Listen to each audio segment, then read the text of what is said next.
Hello everyone, welcome to my channel. आज हम इस वीडियो में आयन एक्सचेंज क्रोमेटोग्राफी के बारे में डिटेल में डिस्कस करेंगे, जो कि एमएससी लेवल के एग्जामिनेशंस के लिए बहुत ही इंपॉर्टेंट कॉन्सेप्ट है। इस पर्टिकुलर वीडियो में हम इसका basic principle, instrumentation and types of resin that we use in column and application portion discuss करेंगे। So before understanding about the ion exchange chromatography, we have to know about chromatography. So what is chromatography? Chromatography is a separation technique which is used for separation of a particular components from the mixture of components. So basically किसी भी mixture of components में से किसी एक components को अलग करने के लिए क्रोमेटोग्राफी टेक्निक का यूज किया जाता है। प्यूरिफाई करने के लिए जो है क्रोमेटोग्राफी टेक्निक का यूज किया जाता है। मतलब जो है एक इंपॉर्टेंट टेक्निक है जहां से बहुत सारे कंपोनेंट्स, मिक्सचर ऑफ कंपोनेंट्स में से किसी एक कंपोनेंट्स को हम अलग कर सकते हैं। और ये जो है कई टाइप्स के होते हैं, उनमें से एक इंपॉर्टेंट टाइप है ion exchange chromatography. So in ion exchange chromatography, separation of components based on the ions. Okay, so ion exchange chromatography में जो कंपोनेंट्स होते हैं, मिक्सचर ऑफ कंपोनेंट्स में से किसी कंपोनेंट्स को अलग करने के लिए आयंस का यूज किया जाता है। ये टेक्निक जो है आयंस पे बेस्ड होता है। जैसे कोई भी चार्ज मॉलिक्यूल, जैसे प्रोटीन्स, न्यूक्लिक मॉलिक्यूल या पेप्टाइड जो है, ये सब जो है हम प्यूरिफाई कर सकते हैं by using ion exchange chromatography को यूज करके। हम इनको जो है इनको इन चार्ज मॉलिक्यूल को जो है अलग कर सकते हैं मिक्सचर ऑफ कंपोनेंट्स में से। एंड आयन एक्सचेंज, अगर हम इसको डिफाइन करना चाहें, ion exchange chromatography is a chromatography process that separates ion and polar molecule based on their affinity to the ion exchanger. Okay, so ion exchange chromatography जो है एक प्रोसेस है जिससे हम सेपरेट कर सकते हैं किसी पोलर मॉलिक्यूल को उनके affinity of to the ion exchanger. Okay, उनके आयन एक्सचेंज करने की एफिनिटी के बेस पर हम उनको जो है इस क्रोमेटोग्राफी टेक्निक के द्वारा सेपरेट कर सकते हैं। सो ये हो गया basic introduction about the ion exchange chromatography. अब इसके प्रिंसिपल पार्ट को समझने से पहले हम इंस्ट्रूमेंटेशन पार्ट डिटेल में डिस्कस करते हैं, जिससे आपको प्रिंसिपल पार्ट ज्यादा इजिली समझ में आएगा। सो इंस्ट्रूमेंटेशन में सबसे पहले आप पार्ट्स देखिए। ये जो है एक इंपॉर्टेंट पार्ट है, बॉटल होता है जहां पे हम बफर सॉल्यूशन लेते हैं जो as a mobile phase work करता है। उसके बाद एक पंप होता है जो कि इस मोबाइल फेस को कॉलम के ऊपर रन करने के लिए हेल्प करता है। एंड ये जो कॉलम होगा, ये इंपॉर्टेंट पार्ट होता है इस पूरे इंस्ट्रूमेंट का।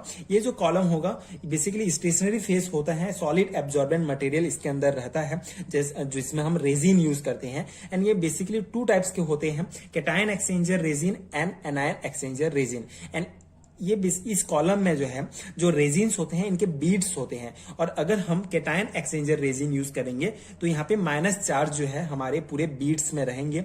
एंड उसके साथ जो एक फंक्शनल ग्रुप अटैच रहता है। अगर हम यहाँ पे कैटायन एक्सचेंजर कॉलम यूज करते हैं तो वहां पे उसके अपोजिट चार्ज का फंक्शनल ग्रुप होगा। जैसे यहाँ पे हमारा एनायन एक्सचेंजर रेजिन है, जिसके कारण बीड्स पे जो है पॉजिटिव चार्ज प्रेजेंट है। रेजिन जो हम यूज किए हैं उसमें पॉजिटिव चार्ज है, उसके साथ जो है फंक्शनल ग्रुप जो है जुड़ा हुआ है जिसमें नेगेटिव चार्ज होगा।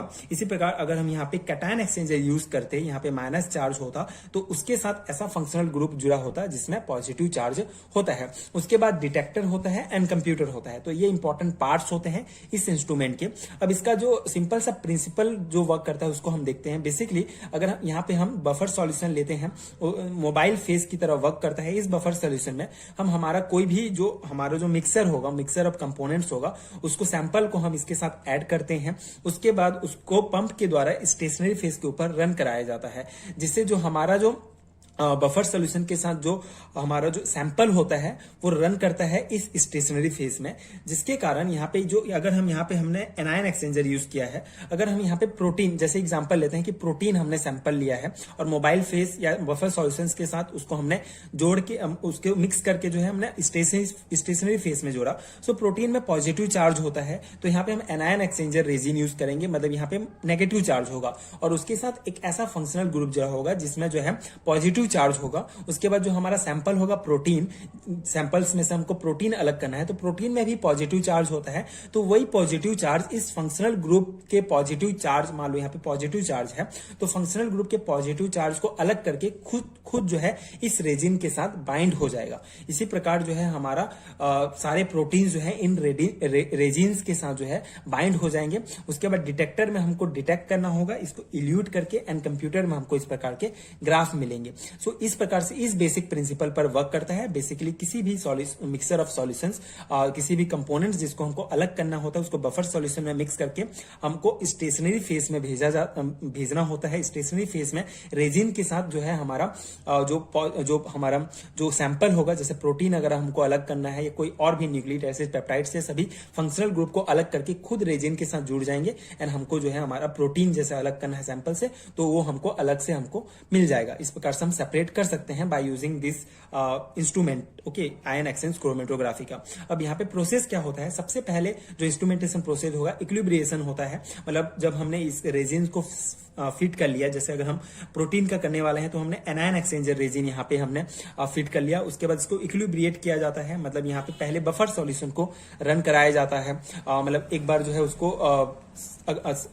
ठीक से वर्क कर रहा है, हमारा रेजिन डिटेक्ट कर रहा है, ये डिटेक्टर अच्छे से डिटेक्ट कर रहा है या नहीं कर रहा है, उसके लिए हमको टेस्ट करने के लिए इक्विलिब्रिएशन प्रोसेस करना होता है। उसके बाद हमको ये ग्राफ प्राप्त होता है। मतलब अगर सिंपल सीधा लाइन प्राप्त होता है, मतलब सभी जो है ठीक है, अब हम यहाँ पे सैंपल को लोड कर सकते हैं। उसके बाद सैंपल की लोडिंग की प्रक्रिया होती है कॉलम में। सैंपल की लोडिंग की प्रक्रिया बहुत धीरे धीरे होती है, जिससे जो है प्रोटीन या कोई भी जो कंपोनेंट्स होगा वो आसानी से रेजिन्स के साथ जुड़ जाए धीरे धीरे। उसके बाद वॉशिंग होता है, जब सभी प्रोटीन्स अगर यहाँ से जुड़ जाते हैं, इस रेजिन के साथ जुड़ जाएंगे, तो उसके बाद जब प्रोटीन जुड़ जाएंगे तो यहाँ पे जो बाकी जो होगा उसको वॉश करने के लिए, बाकी जो एलिमेंट्स होंगे उस सैंपल में उसको निकालने के लिए हम वॉशिंग वाला जो प्रोसेस है उसको करते हैं।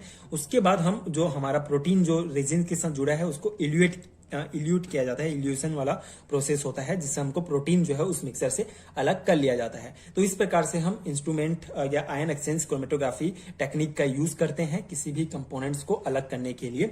ये जो टाइप्स ऑफ रेजिन होते हैं, जो ये कॉलम है इसके अंदर हम बहुत सारे रेजिन यूज करते हैं, तो उसके इंपॉर्टेंट टाइप होते हैं जो आपको ध्यान में रखने हैं एग्जाम के लिए।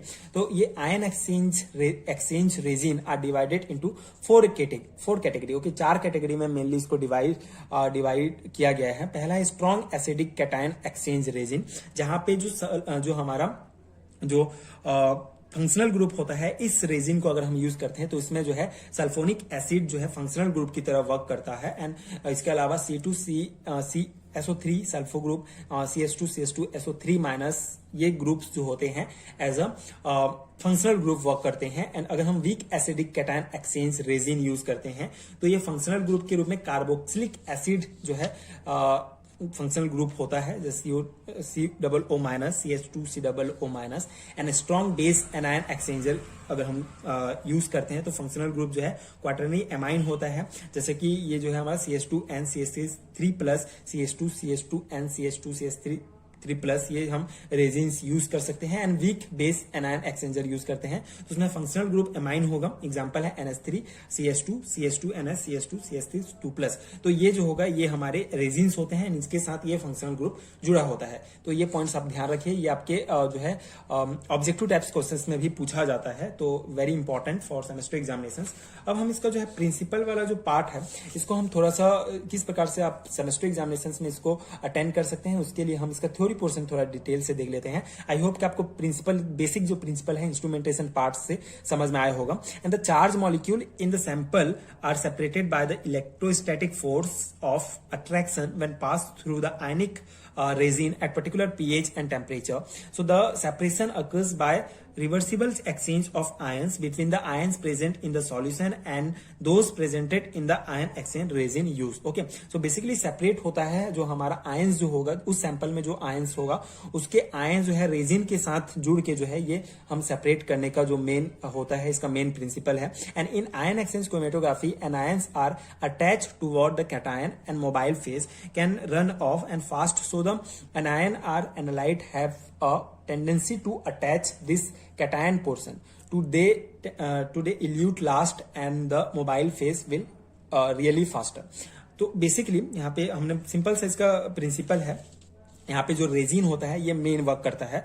यहाँ पे ही जो हमारे आयंस होते हैं जुड़ते हैं एंड हम इसको सेपरेट कर सकते हैं। यहाँ पे important phase, mobile phase and stationary phase आपको याद रखने होते हैं हर एक क्रोमेटोग्राफी का। तो इस क्रोमेटोग्राफी में जो हमारा मोबाइल फेस होगा ये बफर सॉल्यूशन होगा, क्योंकि ये स्टेशनरी फेस के ऊपर इसमें सैंपल को रख के रन करते हैं। एंड स्टेशनरी फेस जो है हमारा ये सॉलिड एब्जॉर्बेंट मटेरियल जो रेजिन हम यूज करते हैं, क्योंकि इसके ऊपर बफर हमारा रन करता है। तो ये 2 पॉइंट आप याद रखेंगे, स्टेशनरी फेस यहाँ पे रेजिन है एंड मोबाइल फेस बफर है, एंड दोनों को यूज करके हम सेपरेट करते हैं आयंस के द्वारा हम। एंड यहाँ पे एक सिंपल सा डायग्राम है, आप देख सकते हैं किस प्रकार से अट्रैक्ट होता है। बेसिकली एनायन एक्सचेंजर अगर हम यूज करते हैं जिसमें अगर पॉजिटिव चार्ज है तो उसमें जो नेगेटिव चार्ज वाले जो एनालाइट्स होते हैं ये अट्रैक्ट करते हैं। ये नेगेटिव चार्ज जो है ये फंक्शनल ग्रुप है। अगर हम कैटायन एक्सचेंजर यूज करते हैं तो पॉजिटिव चार्ज फंक्शनल ग्रुप जो है, पॉजिटिव चार्ज वाला फंक्शनल ग्रुप इससे जुड़ा होगा, जिससे जो सैंपल जो होगा हमारे, जैसे अगर यहाँ पे एनायन एक्सचेंजर है, माइनस चार्ज वाला फंक्शनल ग्रुप जुड़ा है, तो जो हमारा सैंपल होगा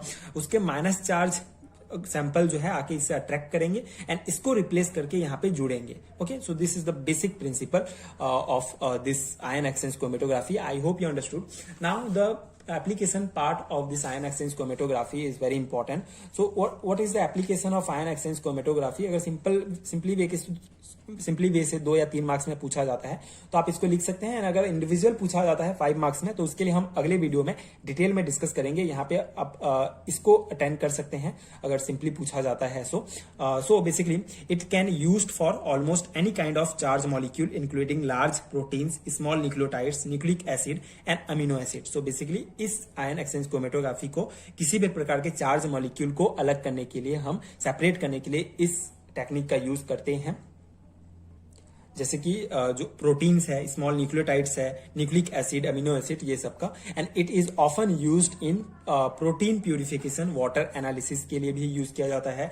वाटर सॉफ्टनर के लिए भी cation exchange is used to remove Ca2+ and Mg2+ from hard water. And the ion exchange is widely used in the food and beverage industry, metal finishing, chemical, pharmaceutical technology, sugar and sweetener productions, and drinking water analysis for pollutions and water constituents. Okay, so ये जो है simple से applications हैं, आप इसको याद रख सकते हैं। इसके अलावा हम इसका जो डिटेल वाला जो एप्लीकेशन पार्ट है नेक्स्ट वीडियो में डिटेल से डिस्कस करेंगे। सो ये था आयन एक्सचेंज क्रोमेटोग्राफी का डिटेल एक्सप्लेनेशन। आई होप कि आपको समझ में आया होगा एंड आपके एग्जाम पर्सपेक्टिव से हेल्पफुल हुआ होगा। ये था यूनिट फर्स्ट एडवांस क्रोमेटोग्राफी से रिलेटेड एक इंपॉर्टेंट टॉपिक इनऑर्गेनिक केमिस्ट्री का फॉर एमएससी 4th सेमेस्टर। अगर आप एमएससी परसू यूनिवर्सिटी से कर रहे हैं तो आपको इनऑर्गेनिक केमिस्ट्री के एडवांस क्रोमेटोग्राफी में ये टॉपिक मिलेगा। एंड अगर आप दूसरे यूनिवर्सिटी से एमएससी कर रहे हैं तो आपके सिलेबस के अकॉर्डिंग आप मैच कर सकते हैं। अगर आपके सिलेबस में ये टॉपिक्स हैं, अगर आपको इन टॉपिक्स के हैंड रिटन नोट चाहिए तो आपको नीचे लिंक मिलेगा पीडीएफ स्टोर का, आप वहां चेक कर सकते हैं। इसके अलावा आगे आने वाले वीडियोस में हम सारे टॉपिक्स कवर करेंगे। So please stay connect with my channel and thank you so much for watching.